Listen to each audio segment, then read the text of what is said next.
ご卒業おめでとうございます.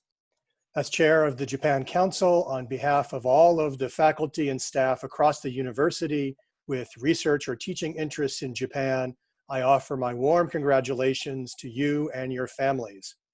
I'm sure that as you think back over your years of study here at MSU, many memories will come to mind. Some perhaps of struggling to prepare for a test or quiz or finish a paper, but others of satisfaction and pride at becoming more comfortable in a new language or succeeding at your studies. Hopefully today you recognize that all the struggle was worth it. As a Japanese major or minor, you've learned more than a language. You've come to experience another society, another culture, another way of thinking about and organizing the world. And that is something incredibly valuable, something that you will continue to use for the rest of your life.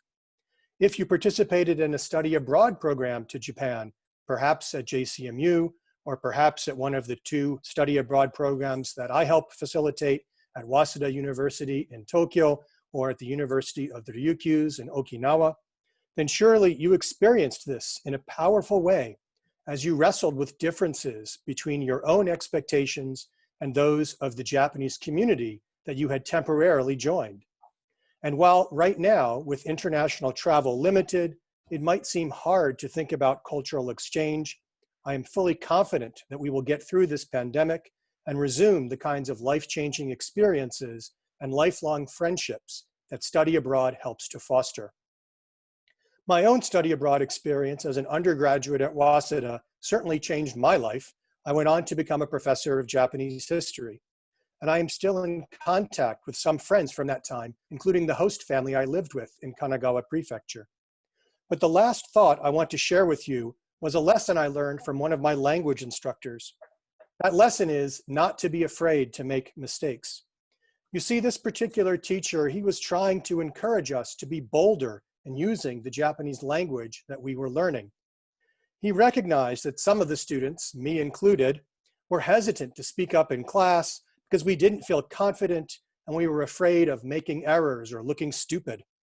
But he told us this wonderful analogy that each of us carries on our back a big, heavy bag full of mistakes. You don't want to hold on to such a bag, it's heavy and uncomfortable. But the only way to lighten the load, to make the bag empty more quickly, is to keep trying, keep speaking. And as you make those mistakes, you learn from them and get better. And eventually, your bag is no burden at all. So I encourage you, now that you've graduated, to not be afraid to make mistakes. You're going to make some, we all do, but the point is to try new things, to learn from those mistakes, and to shrink that bag as quickly and as safely possible. And I think it's good advice, whether for language study, career moves, or any of life's other adventures. Best of luck to those of you graduating as you move on to new things, and for those still studying at MSU, keep at it and keep shrinking that bag. You'll be glad you did once it's empty. Thank you very much.